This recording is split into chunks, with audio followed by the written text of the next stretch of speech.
If you're the Prime Minister of Canada, the man is a villain. But if you're a conservative, particularly a young conservative, it's very likely you think of him as a hero. Jordan Peterson on Uncommon Knowledge now.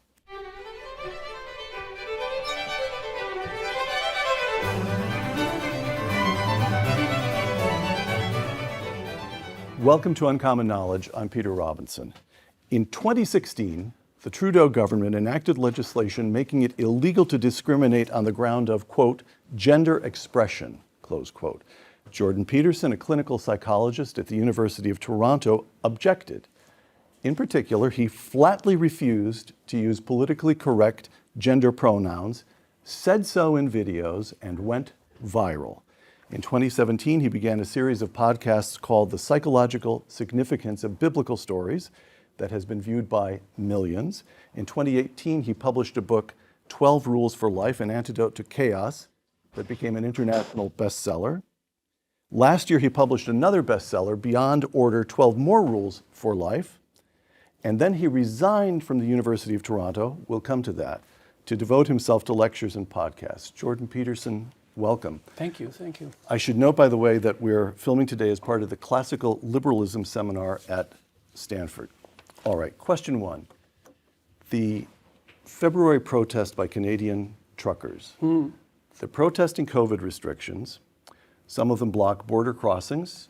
Some of them snarl the capital city of Ottawa. A quotation, then a video clip. Here's the quotation. You, in a message you taped for the protesters, I'd like to commend all of you for your diligence and work on accomplishing what you have under trying conditions, and also for keeping your heads in a way that's been a model for the entire world, close quote. Now the clip. It has to stop. The people of Ottawa don't deserve to be harassed in their own neighborhoods. They don't deserve to be confronted with the inherent violence of a swastika flying on a street corner, or a Confederate flag, or the insults and jeers just because they're wearing a mask. That's not who Canadians are.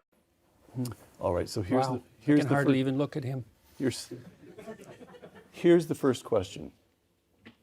How can discourse in a great democracy have become so polarized that Jordan Peterson and the Prime Minister look at exactly the same set of events and come to opposite conclusions about them? Well, he's lying, and I'm not. So that's a big part of the issue. I don't believe that he ever says a word that's true. From what I've been able to observe, it's all stage acting. He's crafted a persona. He has a particular instrumental goal in mind, and everything is subordinated to serve that. Why? So, what's the motivation? The same motivation that's generally typical of people who are narcissistic, which is to be accredited with moral virtue in the absence of the work necessary to actually attain it. All right. He's playing a role. You know, the swastika thing, it's like really just untrue. About Canadians. Really, we're going to be worried about Nazis in Canada? Because I had protests, for example, where people accused me of attracting Nazis. First of all, that just isn't a thing in Canada. There isn't a Nazi tradition. And I don't know anyone in Canada who's ever met anyone who's met someone who was Canadian and who was a Nazi.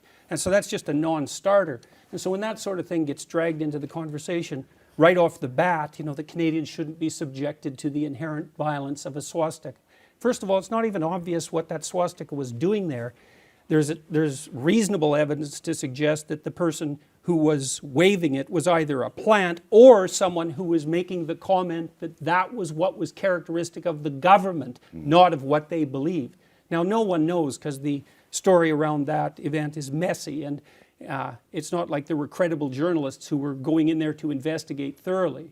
But to use that and the Confederate flag issue is exactly the same thing. You know, the story in Canada,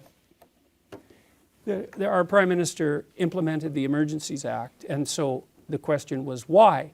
And so I went on Twitter when this was trending and read at least 5,000 Twitter comments to try to get a sense. These were people who were supporting Trudeau in his application of the Emergencies Act. And I was trying to figure out, okay, well, what do they believe is happening?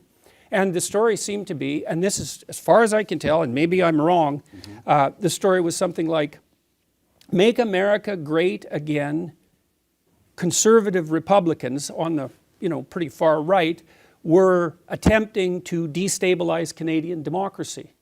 And so my question was, well, what makes you think they care, first of all, about Canada and its democracy? And second, why in the world would they possibly do that? You need a motive for a crime like that. And that was at the same time the CBC was insisting, the Canadian Broadcasting Corporation, which is subsidized by the Liberals to the tune of $1.2 billion a year, was insisting that most of the money that the truckers raised was foreign financed. If it wasn't the bloody Russians, then it was the American conservatives. And so that all turned out to be a complete lie. And so fine, it's Republican right-wingers trying to destabilize Canadian democracy. Why? No one has an answer for that, because what's in it for them? And then, okay, 3 days later, the Emergency Act was lifted. And I thought, okay, now what are they going to make of that? What could possibly be the rationale for that? And the rationale was, well, that just shows you how effective he was. We had this coup ready to go that was financed by Americans, apparently, and our Prime Minister acted so forthrightly that we only needed to be under the strictures of the Emergency Act for 3 days. It's like, okay, I don't even know what sort of world I exist in where those things are happening. So, and then Canadians, why do Canadians buy this to the degree they do? And I think they're faced with a hard choice, because in my country, for 150 years, you could trust the basic institutions. You could trust the government. It didn't matter what political party was running it. You could trust the political parties, right from the socialists over to the conservatives. The socialists were mostly union types, and they were trying to give the working class a voice, and honestly so. You could trust the media. Even the Canadian Broadcasting Corporation was a reliable source of news. None of that's true now, and so Canadians are asked to make a hard choice, or were in the truckers' convoy situation, and the choice was, well, either all your institutions are almost irretrievably corrupt, or the truckers were financed by like right-wing Republican Americans. Well, both of those are preposterous. You might as well take the one that's least disruptive to your entire sense of security. And so I think that's what Canadians did, mostly. All right. I'll come back to Canada. Universities. Jordan Peterson in the National Post this past March, quote, "I'd envisioned teaching and researching at the University of Toronto full-time until they had to haul my skeleton out of my office." Yeah. Instead, you retired. Why? Yeah. Well, it was impossible to go back. I mean, I couldn't think clearly about what I should do on the professional front for a long time because I was ill. But when I started to recover and looked at the situation, first of all, there was just no going back. I'm too well known and too provocative, I suppose. I've never really thought of myself that way, but it seems to have turned out that way. I couldn't just return to the classroom. And then there were other problems too. There's no bloody way I'm writing a diversity, inclusivity, and equity statement for a grant. I can't imagine the circumstances under which I would do that. And that's absolutely crucial now in Canada and increasingly in the US. To get any sort of research grant, you have to write a diversity statement. And it has to be the right kind of statement. I read the National Sciences and Engineering Research Council's frequently asked questions about how to prepare a diversity statement. And you couldn't write a more reprehensible document from the ideological perspective if you set out with the intent purpose of writing a reprehensible document. And so there's no way I could get funding for my research. And then my students, what bloody chance do they have of being hired in an academic environment today? You know perfectly well, those of you who sat on faculty hiring committees, your basic decision right off the bat is, okay, who do we eliminate? Because you have way too many candidates. And so you're searching for reasons to get rid of people. And I'm not saying this as a criticism even, it's just a reality. And any whiff of scandal of any sort, it's like, well, we have 10 other people we could look at. Why would we bother with the trouble? And so I just couldn't see my students having any future. And And then I also thought, well, I can go lecture wherever I want to whoever I want with virtually any size audience with no restrictions whatsoever. Why would I go back to teaching a small class at a university? You know, not that I didn't like that, because I did like it, but not all I could see were disadvantages. Plus it was impossible, so that was why. So again from you in the National Post, just exactly what am I supposed to do when I meet a graduate student or young professor hired on diversity grounds? Manifest instant skepticism? What a slap in the face. The diversity ideology is no friend to peace and tolerance. It is absolutely and completely the enemy of competence and justice, close quote. What happened? How did wokeness, we can come to this in a moment too, universities, university faculty, poll after poll of party affiliation in this country, I'm sure it's the same in Canada, the university faculty have been to the left for a long time. But this wokeness is something new. What's the transmission mechanism? What happened? And how did it happen in still a small single-digit number of years? Yeah, well, that's a tough question, you know. I mean,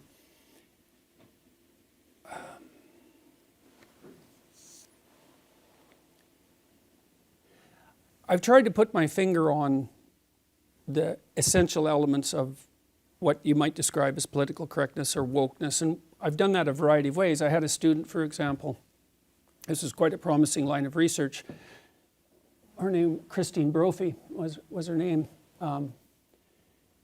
The first thing we wanted to find out was, well, is there really such a thing as political correctness or wokeness, right? Because it's vague. Can you identify it? Yeah, and I meant that psychometrically, because psychologists for 40 years have been trying to, one of the things that psychologists have been wrestling with is construct validation. That's the technical problem, is how do you know when you put a concept forward whether it bears any relationship to some underlying reality?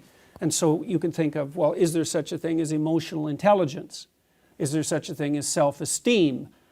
Is there such a thing as political correctness? Mm-hmm. And so the proper answer to that is, well, we don't know, but there are ways of finding out. And so one of the ways you find out is you want to see if the construct assesses something that's unique and that it does that in a manner that's separate from other similar constructs in a revealing and important way. There's a whole theory of methodology that should inform your efforts to answer such questions. So for example, if you're a clinician, you might want to differentiate between depression and anxiety, keeping the concepts importantly separate so they have functional utility, but also accounting for the overlap because they're both negative emotions, for example. It's part of epistemological mapping. And so we asked a large number of people, a very large number of political questions, trying to oversample questions that had been put forward in the media and in the public sphere as indicative of politically correct beliefs. Right. And then we did the appropriate statistical analysis to see if the questions hung together. And so they hang together if question A is politically correct, let's say, you answer it positively, and question B is politically correct and you answer it positively. If there's a large correlation between those two questions, then you think, well, they're assessing some underlying, I don't have to tell you all this, but you know this if you know anything about statistics, then you know that there's something underlying that's holding them together. And we identified a set of beliefs that were observable or identifiable, easily identifiable as politically correct. So then the question, so that it exists, then the question is, well, where does it come from?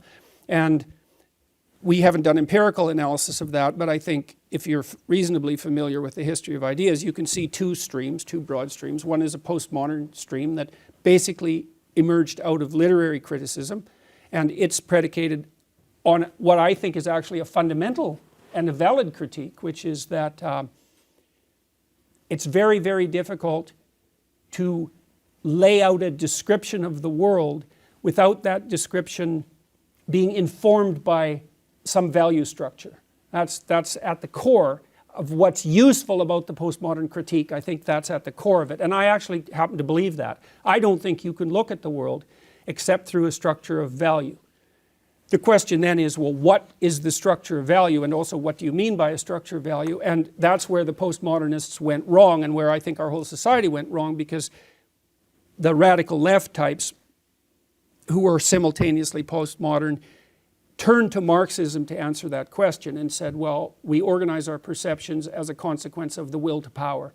And I think that is an appalling doctrine. I think it's technically incorrect for all sorts of reasons that we could get into, partly because power, if power is my ability to compel you to do things against your own interest, or even your own desire, maybe I can organize my social interactions on the basis of that willingness to express power. I think that's a very unstable means of social organization. And so the notion that it's power that structures our relations, I think where's your evidence for that? There's no evidence for that. It's wrong. But that's what we assumed, and that's what universities teach by and large. But it's a kind of a recurrent temptation, though. I'm just thinking now, Gibbon says Rome falls because Christianity rises. Something soft, somehow, by some horrible historical accident, misplaced power. Nietzsche, Beyond Good and Evil, Christianity, belief, he attacks Christianity specifically, but again, he's drawn to power, to the will, and to the power. And then, of course, we don't have to talk about Hitler and the Nuremberg. Well, and Marx. And Marx. So there's something, you're a psychologist, which means that you spend a lot of time plumbing human nature. There's a kind of recurrent temptation there. In other words, it makes no sense to me that this thing that has raged through these great, magnificent institutions, these universities that our grandparents and great-grandparents sacrificed to give money to, and these magnificent citadels of learning, this corruption goes way, it makes no sense that it emerged from Lit Crit. It makes no sense to me to suppose that English departments suddenly took over. Well, unless they're onto something. Yeah, they are. Do you see what I mean? No, they are onto something. They are onto something. This is why I emphasized in my previous remarks what I think is at the core of the postmodern critique. I don't think you can look at the world except through a structure of value. And the English, and so you think, well, why is literary criticism so relevant? Well, or become so relevant and so powerful? And I think, well, I believe that we see the world through a narrative framework.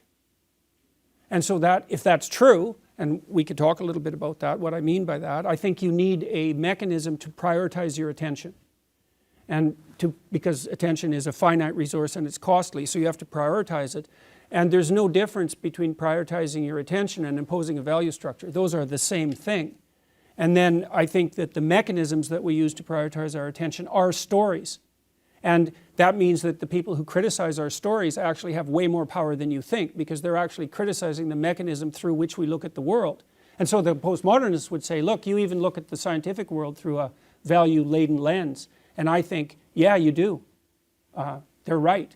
But what they're not right about is that the lens is one of power. And now, for someone like Nietzsche, the thing about a word like power is you can expand the thing, the borders of the word, to encompass virtually any phenomena you want. And so that's why I tried to define power as my willingness to use compulsion on you or other people. Because power can be authority, power can be competence. I don't mean any of that. I mean, you don't get what you to do what you want. Coercion. I get to tell you. Coercion, exactly. And I do think the Marxist types view the willingness to use coercion as the driving force of human history. And that's really saying something, because that means it's the fundamental motivation. And that's a very caustic criticism. And it's easy to put people back on their heels about that. You know, one of the things you see about capitalists, because I've been stunned to see the CEOs of major corporations like roll over in front of these DEI activists. I think, well, what the hell's wrong with you people? You know, you're not even making use of your privilege. And why are you... well, it's not very powerful if you're the CEO of a major corporation. You can't even withstand some interns who have DEI ideology. It's like it's doing you a lot of good. And and why would you produce a fifth column within your organization that's completely opposed to the entire manner in which you do business and the capitalist enterprise as such? And one answer would be, well, we don't think much about ideas. It's like, well, maybe you should. And and you know, you can be cynical about it and say, well, it's just a gloss to keep the capitalist enterprise going while appearing to meet, you know, the new demands of the new ethical reality, which I think is a bad argument too. But more importantly, it's that people are guilty, and the radicals who accuse us all, historically and as individuals, of being motivated by nothing but the desire for power, strike a chord, especially in people who are conscientious, you know, because if you're a conscientious person and someone comes to you and says, like a little mob of 30 people says, you know, you could be a little more careful in what you say and do on the racist front and the sexist front, etc., you're likely to think, well, I'm not perfect. I probably could be a little more careful, and it's no doubt that people have been oppressed in the past, and it's also no doubt that in some sense I'm the undeserving beneficiary of historical atrocity, and so, you know, maybe I should look to myself, and that's weaponization of guilt, and it's very effective, and it's not surprising, but it's not helpful. So, you know, so there's a resentment that drives this, like a corrosive resentment that's able to weaponize guilt, and it's very difficult for people to withstand it. Listen, I asked friends what one question they'd most like to hear me ask you, and it was, everybody said the same thing. And then I came across you on a video saying a few years ago, people often ask me if I believe in God. I don't like that question. So I won't ask that question. But the role, you just talked about values. Mm-hmm. So here's a question. I want to hear how you think about this. This is a question that strikes me as philosophy 101, although I have to admit there are other people who just see no traction in this one at all. My late friend Christopher Hitchens just batted this one away. And here's the question. If there is no standard, we don't have to rise to the calling it God, but if there's no objective standard of reason outside and above ourselves, if everything is just matter, how can we think? How can we do science? C.S. Lewis, this is C.S. Lewis. And Hitchens just thought this made no sense at all, but I feel it. C.S. Lewis, if I swallow the scientific cosmology as a whole, meaning all that exists is what we can perceive through our senses, then not only can I not fit in religion, I cannot even fit in science. If minds are wholly dependent on brains, and brains on biochemistry, and biochemistry in the long run on the meaningless flux of the atoms, I cannot understand how the thought of minds should have any more significance than the sound of the wind in the trees. You feel that one as well? Yeah, well, that's a complicated problem. First of all, I do believe that I don't think science is possible outside of an encompassing Judeo-Christian ethic. So, for example, I don't think you can be a scientist without believing as an axiom of faith that truth will set you free, or that will set us free. So we don't know the conditions under which science is possible, you know, and we tend to overestimate its epistemological potency. It's only been around, I mean, you can stretch it back to the Greeks if you're inclined, but in a formal sense, it's only been around for about 5 centuries, and it's only thrived for a very short period of time. And it's perfectly reasonable to assume that there were particular preconditions that made its rise and ascendancy possible. It is a historical phenomenon. Yes. It happened at a specific moment in time. Right, and at least So in you say, principle what are the for particular conditions? reasons. Yeah, Got and I it. think Okay. one of the conditions, well, there's a bunch of them. One is, for example, there's an intense insistence in the Christian tradition that the mind of God in some sense is knowable. Yes. So we could say, well, the structure of the cosmos, and you have to believe that that's the case before you're going to embark on a scientific endeavor. You have to believe that there's some relationship between logos, logic, let's say, but logos is a much broader concept than logic, that's for sure. You have to believe that there's some relationship between that and the structure of the cosmos. You have to believe that the pursuit of truth is in itself an ethical good, because why would you otherwise bother? You have to believe that there is such a thing as an ethical good, and those are not scientific questions, which is why I think the arguments of people like Hitchens are weak. It's like, yeah, Hitchens, Dawkins, people like that, they have a metaphysic, which they don't know, and they assume that metaphysic is self-evident. It's like, well, sorry guys, it's actually not self-evident, and they assume that it can be derived from the observations of empirical reality, And the answer to that is no, there's going to be axioms of your perceptual system that aren't derivable from the contents of your perceptual system. And you might think, well, that's not very scientific. And I would say, well, take it up with Roger Penrose and see what he thinks.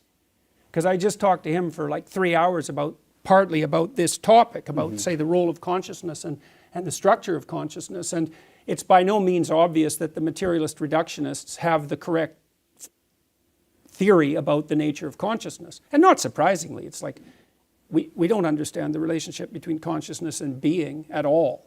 And so these are hard questions. Well, they're the hard question for consciousness researchers is why is there consciousness, rather than why aren't we just unconscious mechanisms acting deterministically. They call that the hard question. I don't think that is the hard question. I think the hard question is what's the relationship between consciousness and being itself. And because I can't understand what it means for something to be in the absence of some awareness of that being. So when we say being, there's an awareness component implicit in the idea of being itself. So consciousness is integrally tied up with being in some mysterious manner. And I also don't believe that the most sophisticated scientists are by necessity reductionist materialists. Like, get as far as you can with that, no problem. It's Occam's razor clear. If you can reduce and account deterministically, no problem. But don't be thinking that accounts for everything, because I don't think there's any evidence that it does. From science to politics, 2 quotations. Jordan Peterson, this is a tweet of just last month. Does anything other than the axiomatic acceptance of the divine value of the individual make slavery a self-evident wrong? Yeah, right, okay. Good. That's a good one to pick up. Yeah. Well, it's my friend Jordan Peterson who tweeted it afterwards. Yeah. GK, well, yeah, I was thinking about. Hold on, I want to give you. I'm going to put you in august company here. Okay. That's you. Yeah. Here's G.K. Chesterton. The Declaration of Independence bases all rights on the fact that God created all men equal. There is no basis for democracy except in the divine origin of man. So these are very similar thoughts. And the notion here is that if we can't do science without some notion, am I allowed to call it of the divine? Well, let's just say with the Judeo-Christian. No, the divine's fine. We all could right. define use that word technically too. Okay. Oh, can you? All right. That might get us off Yeah. this slightly uncomfortable hook here, Yeah. talking about icky stuff like religion. But so if we can't do science without a notion of the divine, can we engage in self-government? No. Well, one of the things I've been talking to my audience about is this right to free speech and how that might be conceptualized. Because you can think about it as a right among other rights, let's say. So it's just one of a list of rights. And you can also think of rights as being granted to you, let's say, in some sense by the social contract. And so, which is a different theory, say, than the notion that rights originate in some underlying religious insistence of the divine value of the individual. The problem with there's a bunch of problems with the rights among other rights argument. I don't think free speech is a right among other rights. I don't think there's any difference between free speech and thought. And it has to be free, because if it's not free, it's not thought. So imagine mostly you have to think about hard things, because why think? Otherwise, if everything's going all right, you don't have a problem. When you have a problem, you have to think. And if you have a problem, the thinking is going to be troublesome, because you're going to think things that upset yourself and upset other people. It's part of the necessity. It's part of what will necessarily happen if you're thinking. I just want to repeat. Yeah. You said something that just stopped me. Sorry, because I Yep, actually stopped me so completely cold Yep. that I missed a little bit of what followed. I just want to repeat it. There is no difference between speech and thought. If you're going to have free thought, you must have free speech. Well, that's the argument? Yeah, okay. Well, Okay, I'll unpack right? that first and then return to the other Please. one. Well, All right. There's a bunch of reasons for that. I mean, first of all, mostly you think in words. Now, people also think in images, but I'm not going to go into that. We'll just leave that aside. But mostly we think in words. And so we use a mechanism that's sociologically constructed, the world of speech, to organize our own psyches. And we do that with speech. And basically, when you think, there's 2 components to it that are internal in a sense. when you think you have a problem, so you ask yourself a question, and then answers appear in the theater of your imagination, generally verbally. So that'd be like the revelatory element of thought. And that's very much prayer-like in some fundamental sense, because it's very mysterious, you know, the fact that you can pose yourself a question and then you can generate answers. It's like, well, why did you have the question if you can generate the answers? If the answers are just there. And where do the answers come from? Well, you can give a materialist account to some extraordinarily limited degree, but phenomenologically it's still the case that you pose a question to yourself in speech and you receive an answer in speech. Now it can also be an image, but forget about that. Well, then the next question is, well, what do you do once you receive the answer? And the answer is, well, if you can think, then you use internal speech to dissect the answer, which is what you do, for example, you encourage your students to do if they're writing an essay. You know, they lay out a proposition and then you hope they can take the proposition apart. And essentially, if they are, what they're doing is they're transforming themselves into avatars, speaking avatars of two different viewpoints. So you have the speaker for the proposition, and then you have the critic, and maybe you lay out the dialogue between them, and that constitutes the body of the essay. And you have to be bloody sophisticated to manage that, because it means that you have to divide yourself in some sense into two avatars that are oppositional, and then you have to allow yourself to be the battle space between them. And people have to be trained to do that. That's what universities are supposed to do. It's really hard. What people generally do instead of that is talk to other people. And that's how they organize themselves, by talking to other people. And then the reason you have the right to free speech isn't so that you can just say whatever you want to gain a hedonistic advantage, which is one way of thinking about it. You have a right to say whatever you want, like you have a right to do what you want, you know, subject to certain limitations. So it's like, it's a hedonic freedom. It's like, no, that's not why you have a right to free speech. You have a right to free speech because the entirety of society depends for its ability to adapt to the changing horizon of the future on the free thought of the individuals who compose it. It's like a free market. In some sense, it's a free market argument in relationship to thought. We have to compute this transforming horizon. Well, how do we do that? Well, by consciously engaging with possibility. Well, how do we do that? Well, it's mediated through speech. So societies that are going to function over any reasonable amount of time have to leave their citizens alone to grapple stupidly with complexity, so that out of that stupid grappling, fraught grappling that's offensive and difficult and upsetting, we can grope towards the truth collectively before taking the steps to implement those truths before they've been tested. And so that's the free speech argument. The divinity argument is, well, you are that locus of consciousness. That's what you are, most fundamentally. And the reason that's associated with divinity, that's a very, very complicated question. But part of the reason, I outlined this in my series on the biblical series on Genesis, is at the beginning of Genesis, for example. So imagine this divinity of the individual is rooted in the narrative conception that's part and parcel of the Judeo-Christian tradition. You have God at the beginning of time, in whose image man and woman are made, acting as the agent that transforms the chaos of potential into the habitable reality that is good. And he uses the word, the divine word, logos, to do that. And what that implies is that the word that's truthful, there's more to it than that, but the word that is truthful is the word that extracts habitable order out of chaos. And that's what characterizes human beings, that capability. And I think, yeah, that's right. And then you might ask, do you believe that? I would say, well, that's what your culture is based on. So you might say, I don't believe that. It's like, fair enough, say what you want, but try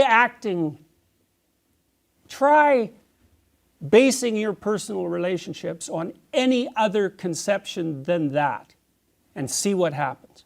You know, people are so desperate to be treated in that manner that it's their primary motivation. You want other people to treat you as if you have something to say, that you're worth attending to, you know, that You have the opportunity to express yourself no matter how badly you do it. And if they're willing to grant you their attention and time to help you straighten that out, there isn't anything you want more than that.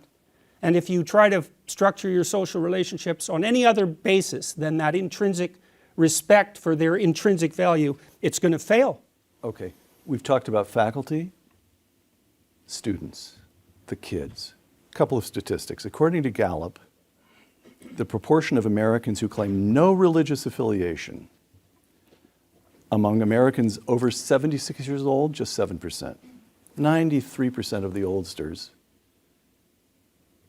claim a religious affiliation. The youngest group that Gallup tested is Americans between 26 and 41.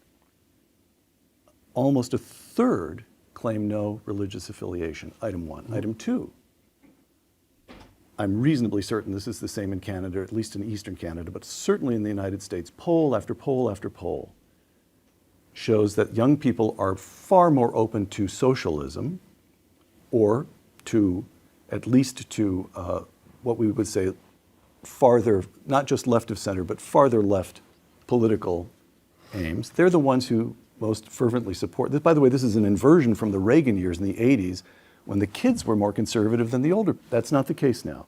And then we add my personal observation, which is that during COVID, during the lockdowns, to me personally, almost more shocking than any other aspect was the supineness, the passivity of the kids. Except for, it was established very, very early that if you're young, you're at no serious risk of this. You'll get sick, perhaps. It'll be a flu. But you're more likely to die in a car accident up to the age of 20-something than you are to die of COVID. That got established right away. And universities shut down, and they made kids take exams on, or take their classes on Zoom, and I could detect no pushback. No kid was trying to diss the man. In general, they were saying, yes, master, like Igor's to Dr. Frankenstein. So this is all really bad news. Why do you think the first part of that question is importantly related to the second part? Well, I was sort of hoping that I was kind of setting that up as the question for you to answer. Okay. Yeah. Fair enough. In other words, I guess let's just state it. That this is extremely crude. And it feels even cruder now that I've listened to you talk with such sophistication for a while now. But here's the crude point, the crude suspicion is that if you don't have some notion of the transcendent, if you don't have some notion of the divine, then you'll believe any damn thing. Yeah. Right? I think that's right. And that's what the kids are doing. Yeah, well, I mean, Dostoevsky's comment on that was, if there's no God, everything is permitted. You know, and he did a lovely job of analyzing that in Crime and Punishment and the Brothers Karamazov.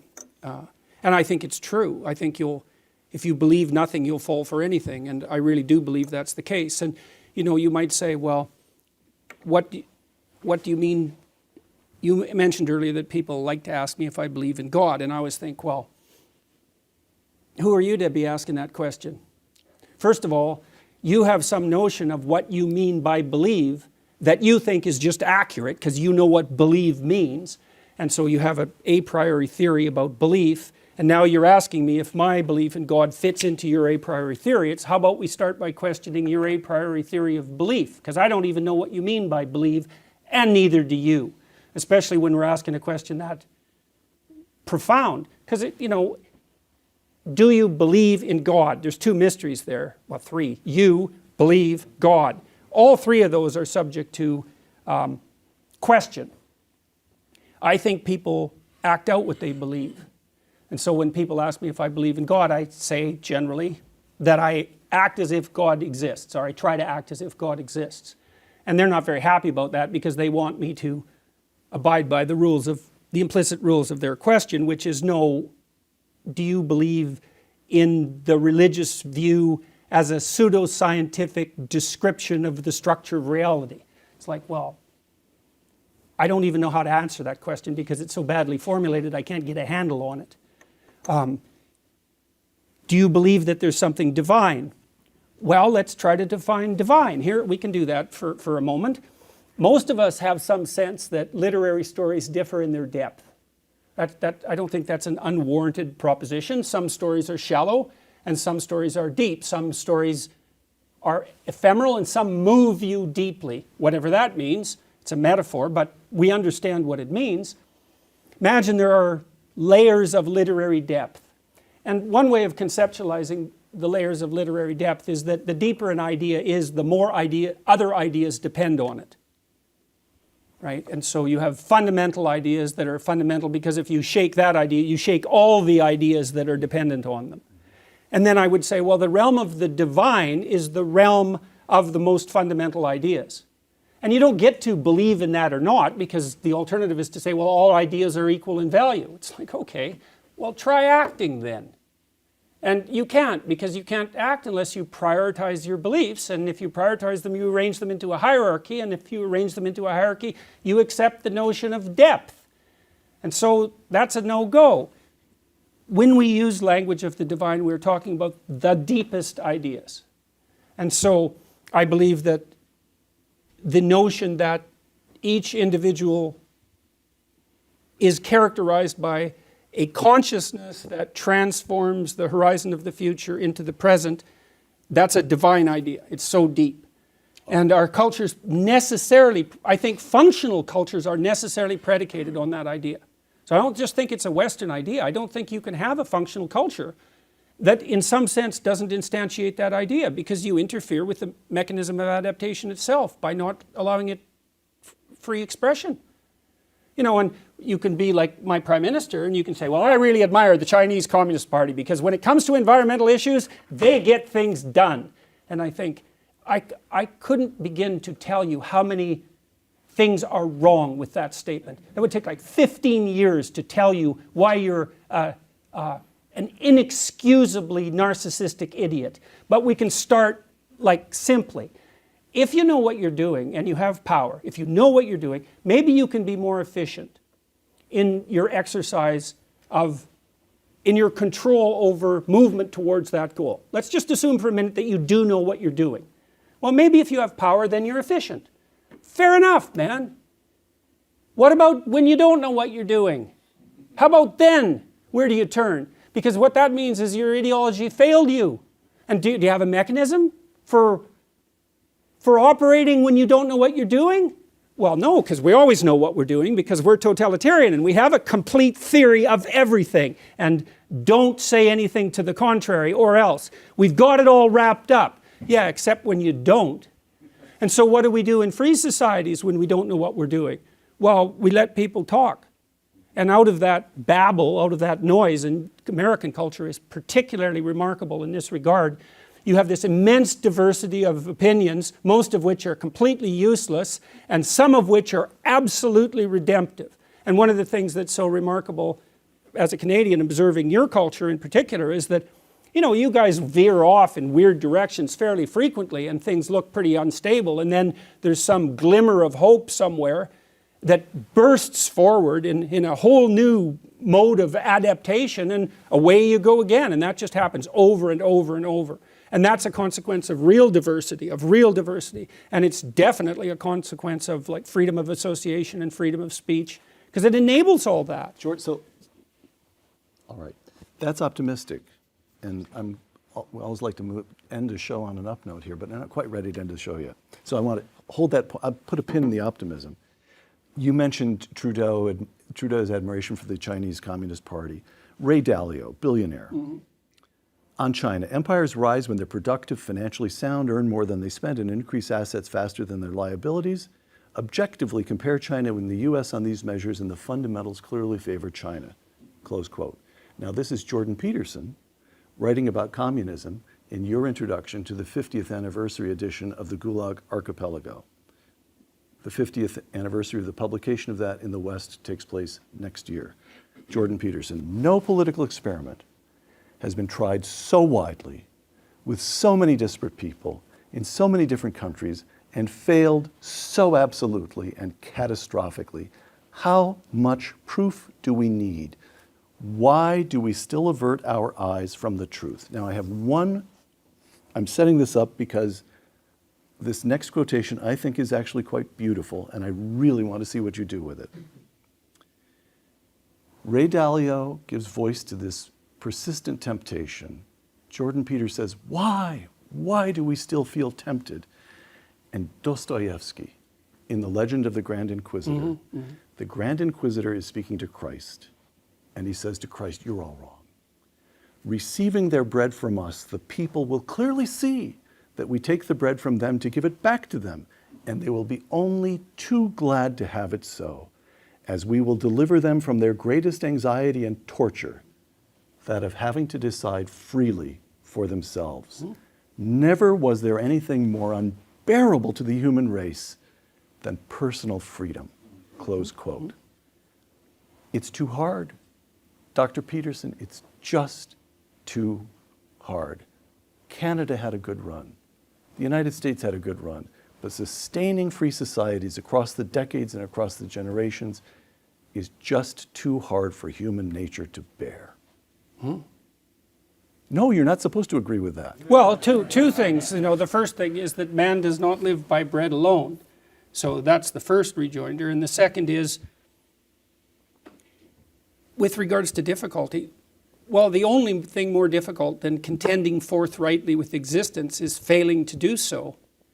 I'm not suggesting for a moment that this isn't difficult. I mean, part of what the Western religious tradition has done, and religious traditions in general, to some degree, is to try to provide people with support from what's divine in their incalculably difficult efforts to deal with the unknown, let's say, the unknowable. That if you orient yourself ethically in the most fundamental sense, then in some sense you have the force of God on your side, and then maybe you can prevail despite the difficulty. And I think that's right. I think that's true.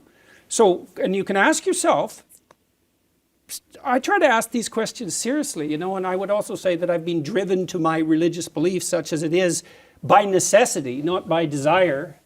What do you want to have on your side when you're contending with the unknowable future and its vagaries? How about truth? How about beauty? How about justice? You want allies? Those are powerful allies. That's what the university is supposed to be teaching young people. It's like, you need some allies, man. Well, how about the pursuit of truth? Well, then the scientists have their say. And I would say on the economic front, well, how about the free trade between autonomous individuals, the free trade of goods of value between autonomous individuals? That's not such a bad thing to have on your side, these eternal verities. And then we could say, perhaps, that, well, there is a set of eternal verities, but they're all eternal verities, so they share something in common, some good in common. All good things share some good in common. Well, what is the good that they share in common? Well, for all intents and purposes, that's God. And you might say, well, I don't believe in that. It's like, well, I don't know what you mean. You don't believe there's any such thing as good? You don't believe there's any such thing as ultimate good? I'm not trying to make some ontological claim about an old man living in the sky, although I think that's a lot more sophisticated concept than people generally realize. That's not my point. My point is, you do have a belief system, whether you know it or not. It's a system of ethics, whether you know it or not. There's either something at the bottom that unifies it, or it's not unified, which means you're aimless and hopeless and depressed and anxious and confused, because those are the only other options. And maybe you don't know what that unifying belief is, but that doesn't mean that it's not there. It just means you don't know what it is. And so I'm trying to puzzle out what it is. I can give you a couple of examples, very, very briefly, because I won't. So I already mentioned the Genesis, the story in Genesis. It associates God with the force process that generates habitable order out of chaos and attributes that nature in some sense to human beings. In the next part of the story, in the story of Adam and Eve, God is what people walk with unself-consciously in the garden. So Adam doesn't, because he's now ashamed and he doesn't walk with God anymore. But so what is God? Well, that's what you walk with when you're unself-conscious. So that's an interesting idea. And then you have the God that manifests himself, let's say, in the story of Noah, and that's the intuition that hard times are coming and that you better get your house in order. And you think, well, does that lead you, that intuition? Well, certainly sometimes, if you have any sense, it's like, well, what's the nature of the intuition? Is that a spirit that animates you? Well, obviously, because there you are acting, and so you're acting out a pattern. It's a spirit that animates you. And then there's the story of the Tower of Babel. What's God there? Well, God is that which you replace at your peril, because everything will come tumbling down. That's the Tower of Babel. It's like, well, is that true or not? You think about that for a week, especially in that light. You think, oh, definitely, if we put the wrong thing at the top, like Stalin, for example, then look out. And we've done that a bunch of times in the 20th century. I think, Milton conceptualized Lucifer as something like the spirit of unbridled intellectual arrogance. It's something like Lucifer is the light bringer, and he is engaged in a conflict with God, attempting to replace the divine. And that's pretty explicit in the story. And I look at that and I think, oh, that's a poetic intuition of the battle between the secular intelligentsia and the religious structure. That's Milton's prodroma. And what he sees happening is the intellect has become so arrogant that it will attempt to replace the divine and rule over hell. I think, yeah, well, that's the Soviet Union, man. That's Maoist China. We know. We've got our theory. It's total. We've solved the problem and nothing's going to change. Fair enough. If you want to rule over hell and you think, well, these societies are successful, it's a pretty odd definition of success as far as I'm concerned. You want to be successful like China? That's why it's true that man does not live by bread alone, A wealthy slave, that's no life, man. Last question. And again, I'm going to take a moment to set this up. And I'm going to fumble, I'm going to grope toward it. I'm going to stumble along toward this question. But I'm finding myself thinking back to the 1970s.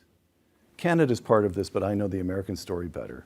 And in the 1970s, everything goes wrong. Economic stagnation, loss of morale in this country because we lose in Vietnam, Watergate scandal.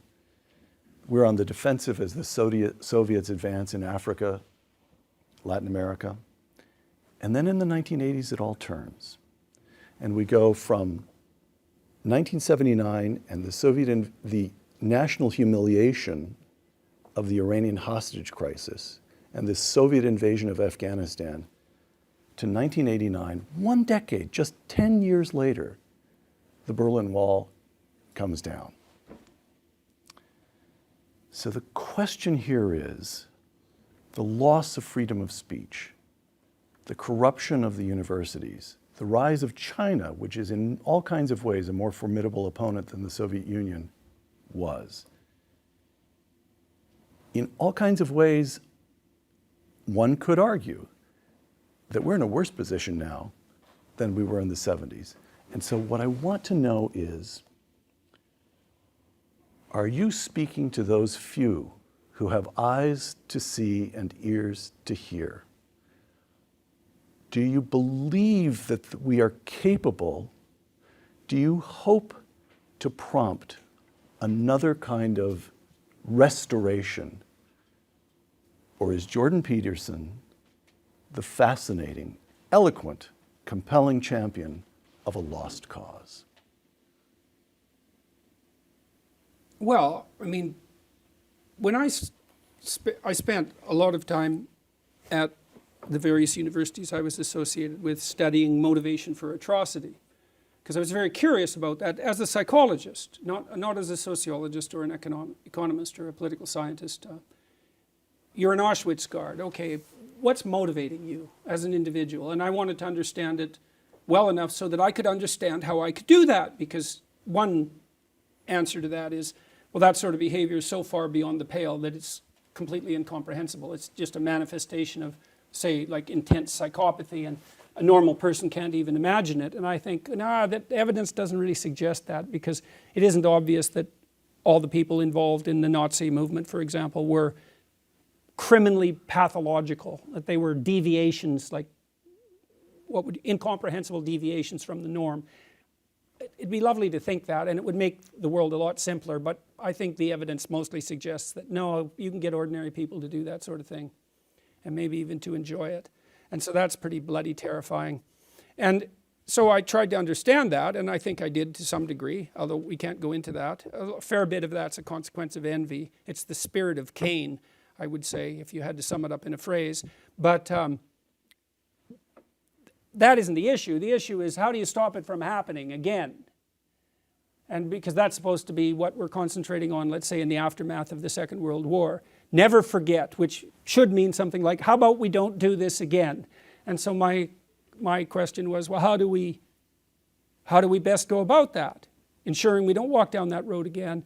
And my conclusion was, because it was fundamentally an issue of individual psychology, most fundamentally, more than economics, more than sociology, all of that. The cure is individual. People have to act as ethically as they are powerful, or else.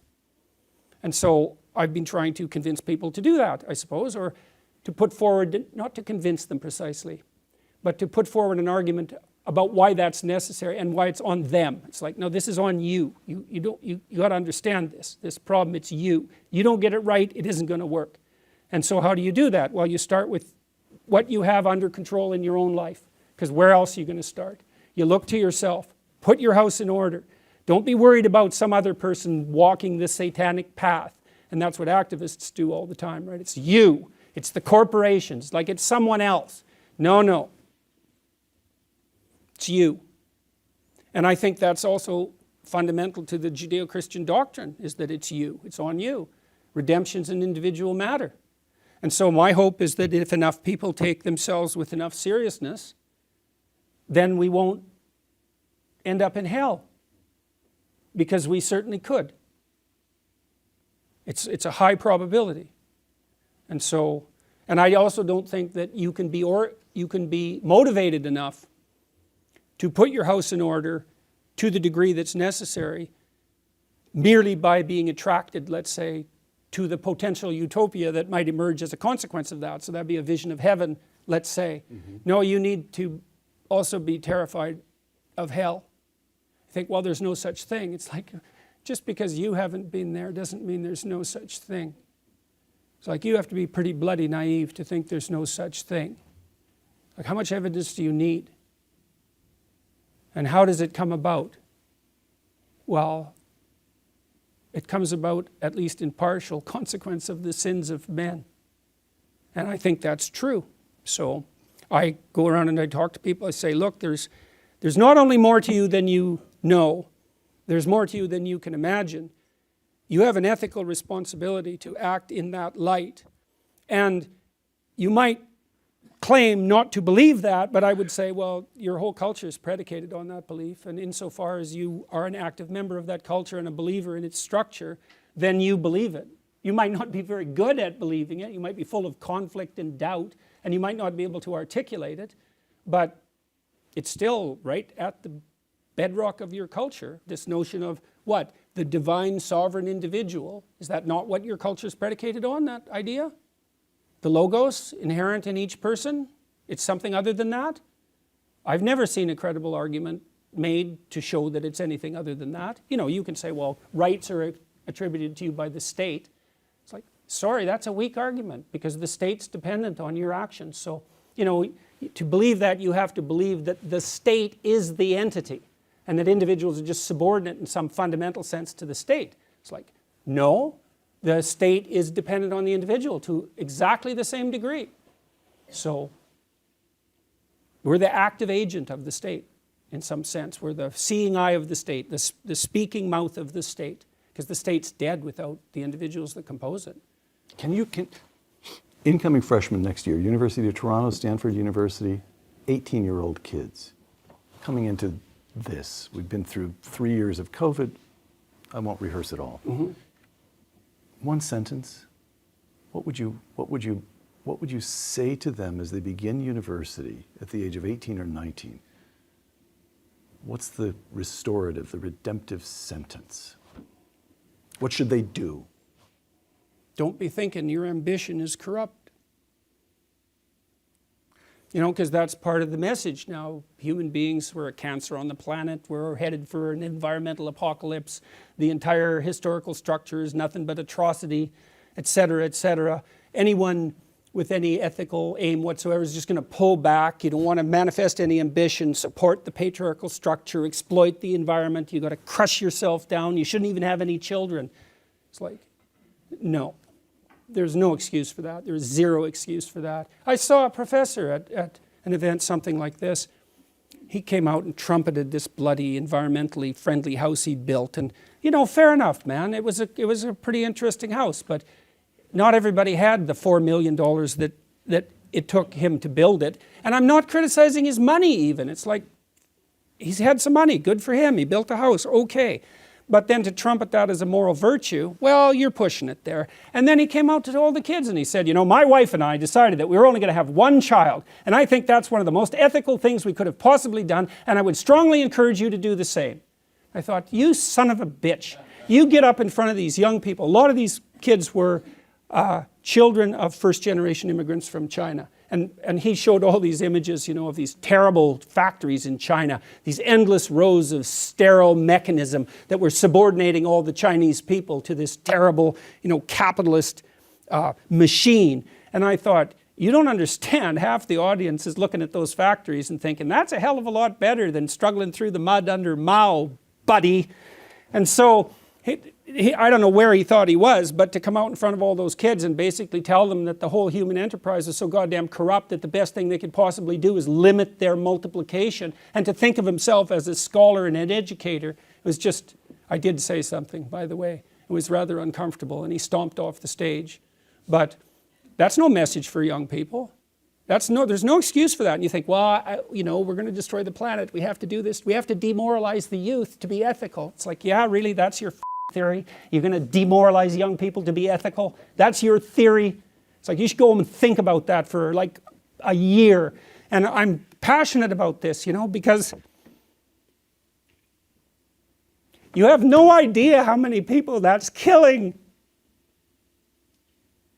You have no idea. I see people everywhere, all over the world. They're so demoralized, especially young people, especially young people with a conscience, because they've been told since they were little that there's nothing to them but corruption and power. It's like, how the hell do you expect them to react? You know, well, I shouldn't do anything then, you know. Dr. Jordan Peterson on what was the phrase? The divine sovereign individual. The divine sovereign individual. Thank you. For Uncommon Knowledge, the Hoover Institution, and Fox Nation, I'm Peter Robinson.